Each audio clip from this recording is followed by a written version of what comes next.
자, 주거 침입죄 행위입니다. 자, 침입. 자, 침입은 주거자 등의 의사에 반해서 들어가는 것을 말합니다. 자, 침입은 신체적 침입을 말합니다. 따라서 밖에서 돌을 던진다든지 계란을 던진다든지 전화를 거는 것은 신체가 들어간 것이 아니기 때문에 주거 침입죄가 되지를 않습니다. 또 침입은 외부로부터의 침입을 말합니다. 따라서 처음부터 주거 내에 있는 자에 대해서는 외부로부터 침입이 아니기 때문에 죄가 되지를 않습니다. 자, 이 관련된 판례가 밑에 나옵니다. 자, 판례 보면, 자, 피고인이 인근 동네에 사는 고모 아들인 피해자의 집에 잠시 들어가 있다. 자, 이 잠시에 들어가 있는 것은 놀러 갔겠죠. 자, 판결 요지에 나오는데 밑에 보시면 당초부터 절도 목적으로 들어간 것이 아니다고 되어 있지 않습니까? 그러니까 잠시 놀러 간 것 뿐이에요. 근데 그 집에는 이 피해자에게 돈을 갚기 위해서 찾아온 피해자의 이질이 있었습니다. 이질이 누굽니까? 이 질자가 조카 질자입니다. 그래서 이질은 그 아내의 조카를 말합니다. 그 이질의 돈을 이 피고인이 훔쳤다는 거죠. 그렇죠? 자, 훔쳤다라고 했을 때 이 절도죄 외에 별도로 주거침입죄가 될 수 있을까? 됩니까? 안 됩니까? 안 되죠. 외부로부터 침입이 아니기 때문에. 그래서 주거침입죄는 되지 않고 절도만 될 뿐이다는 것이죠. 자, 주거권자를 봅니다. 자, 주거권자는 주거 등의 출입과 체류 여부를 결정할 권리 있는 사람을 말하게 되는데 이 사람은 사실상 거주, 관리하고 있는 자이면 족합니다. 이 주거권자의 동의를 받으면 우리 총론 시간에 배우는 양해가 되는 거죠. 그래서 애당초 주거침입죄의 구성요건 해당성이 배제가 됩니다. 자, 동그라미 2번. 주거는 적법하게 개시가 될 것을 요합니다. 따라서 처음부터 위법하게 주거를 점거한 자는 주거권자가 될 수가 없는 것이죠. 자, 이 적법 개시 관련해서 검토될 것이 이제 차가입니다. 차가는 제가 전 시간에 말씀드렸죠. 이 차자가 빌차자입니다. 그래서 임대차 할 때 임차인, 임차인 그걸 말합니다. 자, 이 차가는 보통 임대인과 임차인 사이에서 전월세 계약을 맺잖아요. 전월세 계약을 맺는다는 것은 적법하게 점유가 개시되었다는 것을 말합니다. 따라서 이 임대차 기간 중은 물론이거니와 임대차 기간이 종료되었다 하더라도 자, 종료가 되면 어떻게 되겠습니까? 방을 빼야지. 근데 방을 안 빼요. 그러면 방을 빼야 되는데 방을 빼지 않기 때문에 임차인은 사실상이 뭐가 됩니까? 불법 점유가 되는 거죠. 사실상 불법 점유. 필기하세요. 불법 점유가 된다. 그쵸? 자, 그랬다 손치더라도 이 동의권자는 임차인만 동의권자가 됩니다. 누구에 대한 관계에서? 소유자나 제3자에 대한 관계에서. 그래서 임대차 기간이 끝났다 하더라도 건물주, 즉 소유자나 제3자가 임차인의 의사에 반해서 문 따고 들어가게 되면 주거침입죄가 됩니다. 자, 이 부분 판례 보도록 합니다. 자, 쭉 넘겨보세요.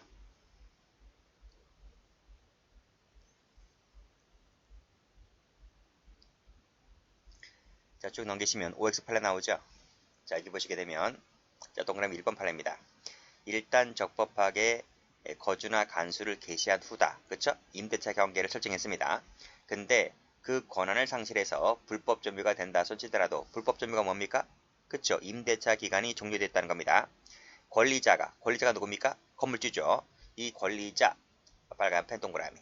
권리자가 이를 배제하기 위하여 정당한 합법적인 절차에 의하지 않고 들어가면 주거침입죄가 된다는 것이죠. 자, 밑에 판례. 점유할 권리 없는 자의 점유를 할지라도 이게 무슨 뜻인지 아시죠? 임대차 기간이 끝났다 이 뜻입니다. 그 주거의 표본은 보호되어야 하기 때문에 역시 권리자 동그라미 누굽니까? 건물주죠. 이 사람이 자력구제의 수단으로서 문 따고 들어가게 되면 주거침입죄가 됩니다. 또 밑에 3번도 보시게 되면 이 권리자 동그라미 권리자가 법에 정해진 절차에 의하지 않고 들어가면 주거침입죄가 됩니다. 그래서 요즘 어떡합니까? 요즘도 이런 부분 있잖아요. 그럼 어떡합니까? 그치. 그 출입 현관문의 그 비밀번호를 건물주가 임의적으로 바꿉니다. 조작해가지고 임차인 못 들어가게. 이렇게 그런 장치를 하죠. 자, 밑에 판례 보죠. 자, 임대차 기간이 끝났죠? 끝났습니다. 그래서 어떻게 됐습니까? 불법 점유가 된 것이죠. 하고 있는 건물에 대하여 임차인입니다. 임차인 세무 치세요. 이 사람이 누굽니까? 동의권자입니다. 임차인이 건물주가 자력으로 판자를 대어서 못 들어가게 했는데 이 사람이 뜯고 들어갔다는 거죠. 뜯고 들어갔다라고 했을 때에도 건조물 침입죄가 되지는 않습니다. 그러니까 옛날 판례니까 판자를 못을 대고 못질을 했겠죠. 근데 요즘 같은 경우는 그 비밀번호 설정되어 있기 때문에 비밀번호를 바꿔버리면 임차인이 못 들어가게 되는 거예요. 됐고, 자 밑에 판례는 나중에 보도록 하고요. 앞으로 갑니다.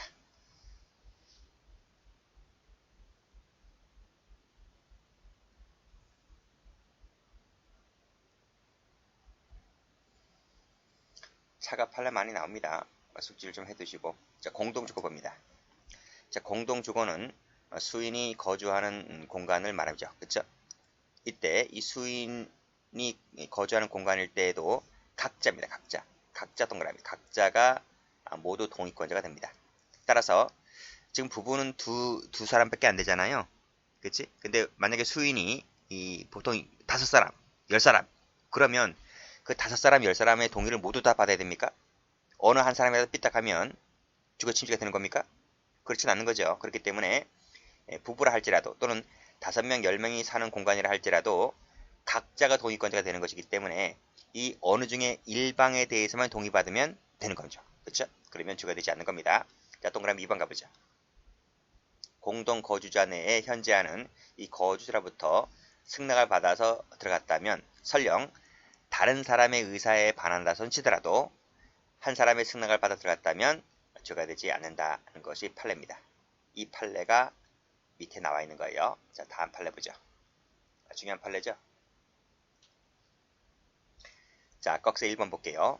자, 외부인이 공동 거주자 일부가 부재 중이다. 일부는 부재 중인데 다른 사람은 그 거주에 남아있는 거예요. 이 거주자의 승낙받아 들어갔다면 죄가 되지 않는 것이기 때문에 세무 쳐볼까요? 승낙받아 들어갔다면 설령 그것이 부재 중인 다른 사람의 의사에 반한다 손치더라도 한 사람의 동의만 받아 들어갔다면 그것도 통상적인 방법이 들어갔다면 죄가 되지 않는다는 것이 판례입니다. 그 사례가 바로 여기죠. 볼게요. A는 갑의 부재 중에 갑의 처을과 성관계 목적으로 을이 열어준 그 말이 통상적인 방법에 따라 들어갔다는 것이죠.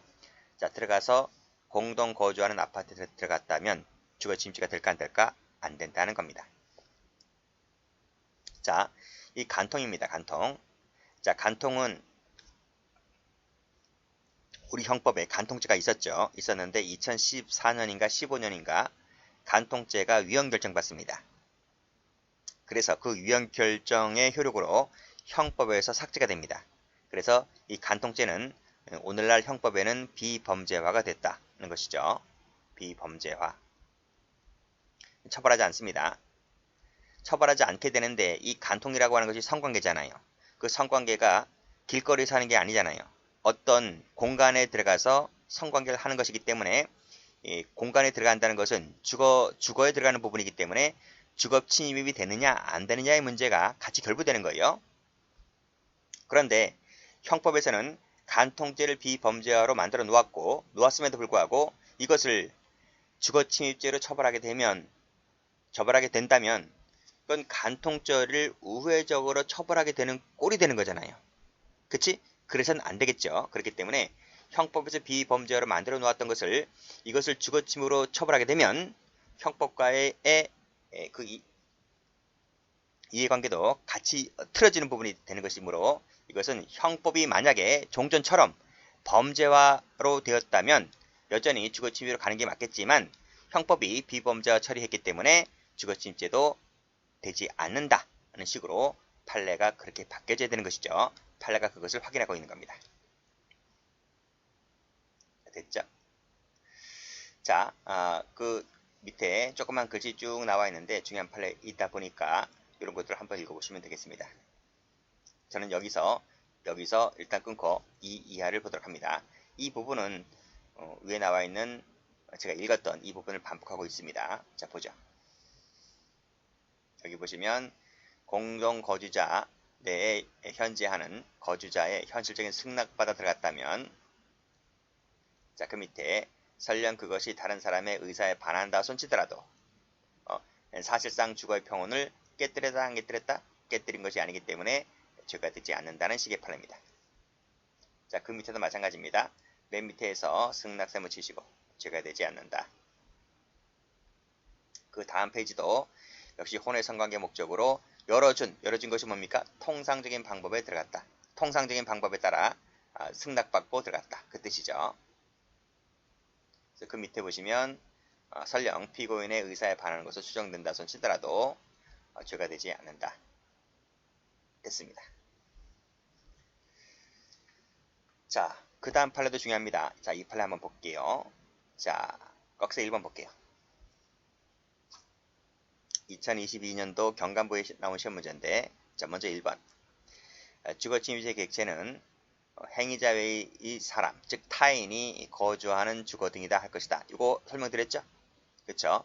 이 타인이 거주하는 공간에 들어갔을 때 주거침입이 되는 것입니다. 따라서 자신이 단독으로 거주하는 공간에 이 사람의 동의받고 들어가면 그건 당연히 죄가 안 되는 거죠. 양해가 되는 것이기 때문에 죄가 되지 않습니다. 또 다른 사람과 공동으로 거주하는 공간에 이 공동에도 자신이 들어오잖아요. 그래서 방금 말씀드렸던 공동거주의 경우에 있어서 이 공동거주자 중에 일방의 동의만 받아도 역시 죄가 되지 않는다는 거 방금 봤습니다. 일단 끊고요. 끊고 근데 그 공동거주자 중에 1인이 이탈하게 되면 그때는 이제 이 공간이 타인 공간이 되는 거죠. 또는 상실하게 되면 타인 공간이 되는 것이기 때문에 이 공간에 들어가게 되면 죄가 되는 것이죠. 그런 내용을 말하고 있는 겁니다. 자, 올라가 볼까요? 갑과 을은 부부다. 부부, 법률상 부부입니다.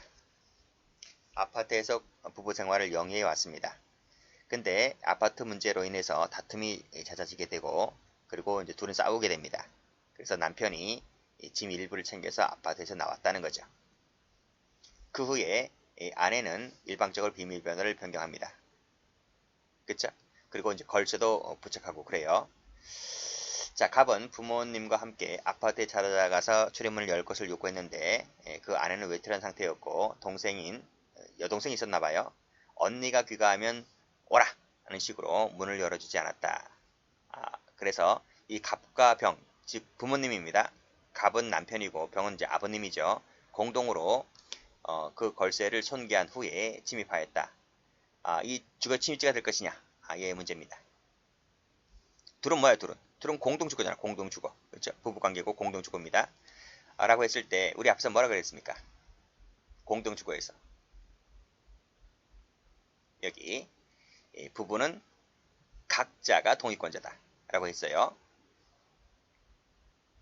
그러면 남편도 동의권자고, 아내도 동의권자가 되는 거예요. 자, 아내가 지금 여기서 사실관계에서 읽어봤듯이 비밀번호를 일방적으로 변경했다 했는데 그 일방적으로 변경할 수 있는 어떤 권한이 있나요? 어떠한 법적인 근거를 갖고 일방적으로 변경한 건가요? 마땅히 그렇게 보이진 않죠. 사실관계 읽어보더라도. 자, 사실관계 보면 판결유지 보면 공동주거 같은 경우에는 같이 사는 공간이니까요. 그렇지? 뭐 서로 만족하는 경우도 있고 불만족하는 경우도 있을 수가 있잖아요. 그렇다면 같이 거주하는 공간이다 보니까 서로 불만족스러운 경우가 있다 하더라도 서로 뭐다? 용인할 수 있는 수인 의무가 있다. 즉 참아내야 한다는 거예요. 만약 참지 못하면 혼자 사는 게 나아요. 그런데 같이 사는 공간이다 보니까 부부라 할지라도 서로 못마땅한 부분이 있다 하더라도 참고 견뎌내야 할 의무가 있는 것인데 따라서 공동거주자 상호 간에 다른 거주자가 공동생활의 장소를 자유로이 출입하고 이용하는 것을 이 사람이 단독으로 금지할 수 있습니까? 없습니까? 없는 거지. 그게 니만의 공간이냐는 거지. 그렇죠? 공동 거주하는 공간이다 보니까 지 멋대로 이렇게 출입을 금지할 수 있는 권한 자체가 없는 거예요. 자, 공동 거주자 중 한 사람이 법적인 근거나 정당한 이유가 없음에도 불구하고 그렇죠? 함부로 공동 거주자가 생활하는 장소에 출입하는 것을 금지했다라고 했을 때 다른 거주자가 이에 대항해서 들어갔다 손치더라도 이것은 죄가 되지 않는 거죠. 그렇죠? 그렇게 보시면 됩니다. 설령 아까 말씀드렸죠. 이 간통죄 부분에 있어서도 마찬가지인 거예요. 어느 일방의 동의를 받고 들어가면 이 정을 통한 이 남자도 어느 한 사람의 동의를 받게 되면 설령 다른 사람의 의사에 추정적 의사에 반한 것은 치더라도 죄가 되지 않았듯이 이것도 마찬가지인 겁니다. 이 지금 아버지가 이 자기 아들과 함께 들어갔잖아요. 즉 아들의 동의받아 들어간 부분이기 때문에 설령 이 부분이 이 며느리 의사에 반한 것은 치더라도 지금 자기 아들의 동의받아 들어간 부분이기 때문에 이 주거침입이 된다 안 된다? 안 된다는 거예요. 설령 손괴했다 하더라도 그 손괴 부분은 별도의 논의로 처리하면 되는 것이지 이 주거침입죄 부분에서 이 손괴 부분은 영향을 주지 않는 부분이죠. 자, 그래서 밑에 보시면 설령 그 공동거주자가 이 공동거주자가 누굽니까? 갑이죠. 남편입니다. 남편. 그 장소에 출입하기 위하여 손괴하고 다소간의 물리력을 행사해서 그 출입을 금지한 공동거주자 누굽니까 이게? 을이죠. 아내입니다. 아내의 사실상 평온 상태를 해쳤다 손치더라도 그 행위 자체를 처벌하는 별도 규정에 따라 처벌될 수 있으면 물론이고 변론이고 그게 누군데? 그게 손괴 부분은 변론으로 하더라도 뭐는 안 된다? 주거침입죄는 되지 않는다. 왜? 공동공간이니까. 니도 쓰고 나도 쓰는 공동공간이다 보니까 네가 아무리 비밀번호를 변경했다 하더라도 나도 들어갈 수 있는 권한이 있단 말이죠. 그쵸? 그렇기 때문에 주거침입죄가 되지 않는다는 판례입니다. 이 꺽쇠 2번이 경감부에 나왔던 문제입니다. 자, 꺽쇠 3번 보죠. 자, 공동거주자 중 한 사람의 승낙을 받은 외부인. 이 외부인이 누굽니까? 아버지죠. 그렇죠? 부모님입니다. 이 한 사람은 이제 갑을 말하고 있는 거고. 자, 승낙한 그 외부인의 출입을 승낙한 공동거주자의 통상적인 출입 이용행위 일환이자 이에 수반되는 행위로 평가될 수 있을 때에는 그 아들과 아들의 행위와 동일하게 평가될 수 있는 것이죠. 그렇죠? 그래서 아들이 죄가 안 되기 때문에 부모님도 죄가 되지 않는다는 얘기입니다. 왜? 아들의 승낙을 받았기 때문에. 그 얘기가 여기 나와 있죠? 승낙을 받아도 들어갔다고요. 함께 들어갔다고요. 그랬을 때에 그 밑에 그 외부인에 대해서도 또 역시 마찬가지로 죄가 되지 않는다는 내용의 판례입니다. 이것도 경감부에 나왔죠. 자, 그 사실관계가 지금 제가 사실관계 읽었던 부분이고 이게 꺽쇠 4번입니다. 꺽쇠 4번 똑같이 반복되고 있어요.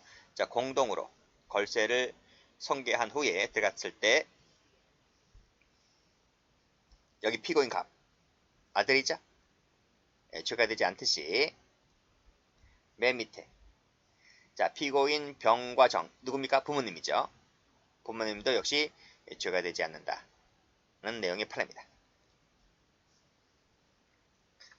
자, 됐고 넘겨보죠. 자, 그 다음 박스에 있는 이 판례는 출제 많이 된 판례입니다. 자, 2인 이상이 역시 공동으로 공동생활을 하고 있는 공간인데요. 자, 그랬을 때 역시 마찬가지로 각자가 평온을 누릴 권리가 있다 할 것이다. 그쵸? 사용자와 제3자가 공동으로 사용하는 공간을 사용자에 대한 쟁의 행위를 이유로 관리자 의사에 반하여 침입, 점거했다 했을 때 이것이 사용자에 대해서는 즉 사용자에 대해서는 죄가 되지 않지만 공동으로 사용하고 있는 제3자의 명시적, 추정적 승낙이 없는 이상 제3자에 대해서는 주거침입죄가 된다. 이 얘기인데요. 이 사실관계가 밑에 나와 있는 거야. 꺽쇠 2번에. 자, 보세요. 근로자들이 사용자인 주식회사 코스콤 외에도 주식회사 한국증권선물거래소가 병전적으로 관리 사용되고 있는 빌딩이에요. 빌딩. 이런 빌딩들이 있죠. 그렇죠?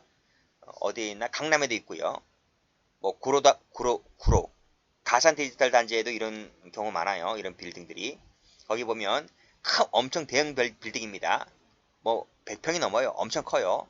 거기에 이제 여러 가지 이제 회사들이 들어와 입주를 해 있습니다. 입주를 해 있는데 근로자들이 이 코스콤 직원들인데 이 근로자들이 이 쟁의 행위를 이유로 침입을 했습니다. 침입을 해서 열흘 동안 숙식 등 토론, 강의, 선전 등으로 인해서 농성을 했는데 이 농성이 코스콤에 대해서는 정당한 쟁의 행위로 평가된다 손치더라도 한국증권선물거래소는 무슨 죄냐고요. 그치? 이 한국증권선물거래소가 올라가면 뭐라고 되어 있습니까? 공동으로 관리 사용하는 제3자의 명시적 추정적 승낙이 없는 이상, 그러니까 얘네들은 반기지 않는 거야. 그쵸? 그랬을 때는 이 코스콤에 대해서는 정당 행위로 볼 수 있을지 몰라도 한국증권선물거래소에 대해서는 뭐가 된다? 주거침지가 된다는 것이죠. 이 빌딩 로비라고 하는 것이 너만 쓰는 공간이 아니라 우리랑 같이 쓰는 공간이잖아. 그쵸? 그런 내용입니다. 이것도 위요지가 될 수 있는 부분이죠. 그래서 여기서 제3자라고 하는 것은 한국증권선물거래소를 말하게 되는데 이 제3자에 대해서는 주거침지가 된다는 내용의 판례입니다. 자, 이 꺽쇠 1번, 2번 중에서 1번이 무지 많이 나왔던 것이기 때문에 이 부분 색깔 한번 칠해볼게요. 색깔 됐고, 자, 그 밑에 판례 볼까요? 자, 동그라미 2번은 예전엔 출제가 많이 안 되었었는데 워낙 앞에 있는 판례들이 출제가 많이 되다 보니까 이제 맨 밑에 있는 이 동그라미 2번 판례도 이제 출제가 된 적이 있습니다. 한번 보죠. 자, 매수인이 계약금과 중도금을 줬어요. 점유하고 있던 중에 이 사람이 이제 마음이 바뀌었나봐. 그래서 매매계약을 해지를 합니다. 매매계약을 해지를 하면 어떻게 될 것 같아요? 계약금 날아가는 거죠. 계약금 이제 뜯기는 거고 중도금도 못 받을 것 같으니까 중도금도 안 준다고 하는 거야. 저쪽에서. 그러니까 이 사람은 뭔 소리냐? 계약금만 내가 못 돌려받는 거지 중도금은 내가 돌려받을 수 있는 거 아니야? 라고 하면서 이 저쪽에서 돈을 주지 않으니까 이 사람이 소송을 제기합니다. 중도금 반환 청구 소송을 제기합니다. 그래서 이 사람이 이깁니다. 승소 판결 받아냅니다. 그쵸? 이렇게까지 나오니까 그러면 매도는 어떤 생각하겠어요? 아니 이 사람 이제 완전 계약 포기했네 이렇게 생각할 거 아니겠습니까? 그렇잖아요. 그래서 이 사람이 어떻게 됐습니까? 매수인이 잠궈 놓은 이 주택 출입문을 열고 들어갔다는 거야. 이게 주거침지가 되겠습니까? 안 되겠습니까? 안 된다는 거죠. 왜냐하면 이 매수인이 소송까지 걸어서 나한테 돈 받아내려고 한 부분이 있기 때문에 소송까지 걸었다는 것은 매도인이 생각하기에는 이 사람이 완전 이제 주택에 관련된 모든 권리를 포기했다라고 생각했겠죠. 그런 것이므로 따라서 소송 거는 순간 이 사람은 그 주거에 대한 평온 상태가 사실상 소멸되었다고 보는 것이기 때문에 따라서 매도인이 들어간 것은 죄가 되지 않는다는 내용의 판례입니다. 자, 이 판례도 한번 봐두시고요. 여기서는 이 매도인 측에다가 세모 한번 쳐볼게요. 이렇게 보시면 되겠네요.